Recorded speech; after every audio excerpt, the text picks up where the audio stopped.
Welcome to our YouTube family Drill of Nursing. I am Sukhdev Saxena near from Bareilly.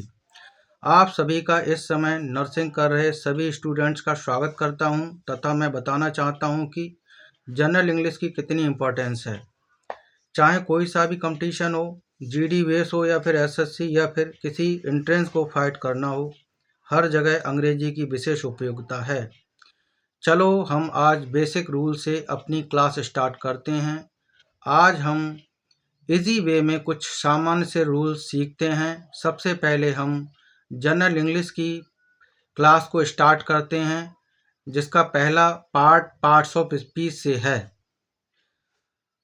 Learn about my first speech English grammar.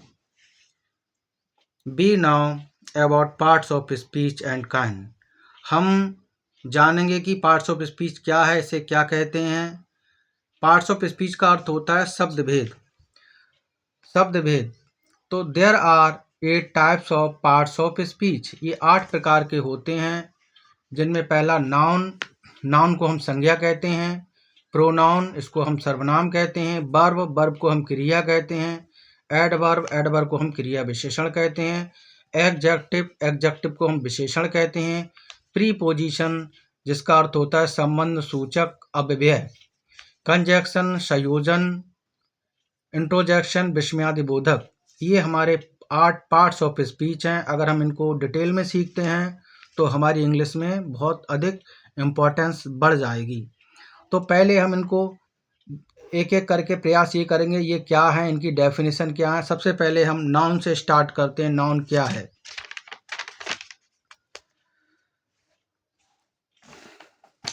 Noun की definition अगर हम देखते हैं तो noun की definition अगर आपसे कोई पूछता है तो नाउन की इंग्लिश में क्या डेफिनेशन है? A noun is the name of a person, place और thing as Ram, pen, Agra. इसको हम इजी वे में कह सकते हैं, naming words are noun as pupil, place, thing, etc। अगर जहाँ पर जो शब्द प्रयोग होता है, चाहे वह कोई व्यक्ति हो, वस्तु हो, जानवर हो या हम जो देखते हैं, उसे हम नाउन कहते हैं। जैसे हम सीखते हैं कि कोई पर्सन है। पर्सनों में भी 2 प्रकार के पर्सन होते हैं, फीमेल पर्सन और जेंडर पर्सन। जेंडर पर्सन का मतलब होता है पुरुषवाचक और फीमेल पर्सन होता है स्त्रीवाचक। तो अगर कोई पर्सन का नाम आता है तो समझ लेंगे कि हम ये नाउन है। अगर प्लेस का भी नाम कहीं पर आता है तो हम समझ जाएंगे ये नाउन है। थिंग क्या होता है? जो स्थान घेरता है उसे हम थिंग कहते हैं। Man made by the things, जिसको मानव ने बनाया उसे हम थिंग्स वस्तु कहते हैं। तो वस्तु अपने आप में एक स्थान घेरती है, चाहे वो कॉम्ब है, चाहे वो मिरर है, चाहे कलम है, इत्यादि। तो नाउन की डेफिनेशन हम भली बात जान गए होंगे। नाउन क्या है? Naming words are noun. नाम वाले शब्दों को हम संज्ञा कहते हैं। जो हम देखते हैं वो नाउन है। दूसरा हमारा आता है प्रोनाउन। प्रोनाउन हमारा क्या होता है? इसकी भी अपनी एक डेफिनेशन है। प्रोनाउन का अर्थ होता है सर्वनाम। Pronoun, A pronoun is a word which used place of a noun. जो शब्द संज्ञा के स्थान पर प्रयोग किए जाते हैं उन्हें हम प्रोनाउन कहते हैं। या हम कह सकते हैं naming words replace of the pronoun. जैसे किसी का नाम सीता है, इसको हमने रिप्लेस में सी कर दिया। अगर किसी का नाम मोहन है, इसमें रिप्लेस में हमने ही कर दिया। तो ये हमारा क्या हो गया? ये हमारा नाउन जो है प्रोनाउन में चेंज हो गया। तो there are more examples of the pronoun. I, we, they, you, he, she, it. तो ये हमारे प्रोनाउन के बहुत सारे एग्जाम्पल हो जाएंगे इसमें। तीसरा हमारा ऑप्शन आता है वर्ब। वर्ब क्या है?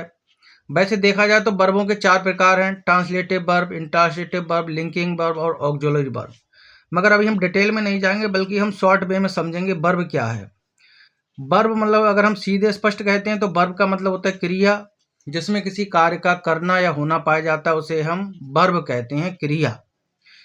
तो क्रिया की अपनी एक डेफिनेशन, अगर कोई कहता है इंग्लिश में आपको इसकी डेफिनेशन क्या है, वर्ब क्या है, तो हम कह सकते हैं a verb is a word which denotes of action words as, play, write, sing, drink, dance, etc. तो जिसमें किसी कार्य का करना या होना पाया जाता है उसे हम वर्ब कहते हैं, जैसे पढ़ना, खेलना, सोना, रोना इत्यादि। तो इस तरह से हमने 3 चीज़ों को आज सीख लिया है। नाउन संज्ञा क्या है, तो संज्ञा क्या है, सर्वनाम क्या है, क्रिया क्या है। संज्ञा के कितने प्रकार हैं, प्रोनाउन के कितने प्रकार हैं, क्रियाएं कितने प्रकार की होती हैं, इसको हम डिटेल में धीरे धीरे आपको सिखाएंगे। और ऐसे ही एडवर्ब क्या है, इसको हम शॉर्ट वे में आज सीखेंगे। एडवर्ब क्या है, जिसको हम कहते हैं क्रिया विशेषण। क्रिया विशेषण क्या होता है, जिसमें किसी क्रिया की विशेषता को मॉडिफाई किया जाता है या किसी विशेषता को प्रकट किया जाता है। जैसे यहाँ पे कुछ एग्जाम्पल्स होंगे, आगे हम आपको बताएंगे। जैसे Ram runs fast. Ram runs fast का मतलब राम दौड़ता तो है, फास्ट माने तेज दौड़ता, यही हमारी एडवर्ब हो गई, क्रिया की विशेषता। My friend writes too very fast. मेरा मित्र लिखता तो है, बहुत फास्ट लिखता है, तो हमारी यहाँ पे क्या होगी, ये मॉडिफाई राम जो है राम की क्वालिटी को बता रहा है, वर्ब की विशेषता को प्रकट कर रहा है। तो कैसे लिखता है, तेज लिखता है। तो एडवर्ब, एडवर्ब माने क्रिया विशेषण, जो क्रिया की विशेषता को बताते हैं उन्हें हम क्रिया विशेषण कहते हैं। एडजेक्टिव क्या होता है, विशेषण। विशेषण का मतलब होता है कोई विशेषता प्रकट करना, जिसमें बहुत सारे, जैसे मोटा, पतला, हरा, नीला, 1 2 3 4 संख्याओं को भी हम विशेषण में प्रयोग कर सकते हैं, रंगों को भी हम विशेषण में प्रयोग कर सकते हैं, किसी लंबा छोटा इत्यादि को भी हम विशेषण में प्रयोग कर सकते हैं। तो हम शॉर्ट वे में जानेंगे। एडजेक्टिव क्या है, विशेषण है। प्रीपोजिशन क्या होती है, प्रीपोजिशन माने होता है संबंध सूचक अव्यय। संबंध सूचक का क्या मतलब होता है, ये अपने आप में एक रिलेशन मॉडिफाई करता है नाउन के साथ, नाउन एंड प्रोनाउन, संज्ञा और सर्वनाम के साथ एक मॉडिफाई करता है रिलेशन के लिए। जैसे हम कहें आपसे the parrot is in the cage, तो द पैरट माने तोता, is in the cage, in माने अंदर, तोता कहाँ है, पिंजड़े के अंदर है। माई बुक, मेरी किताब, इज ऑन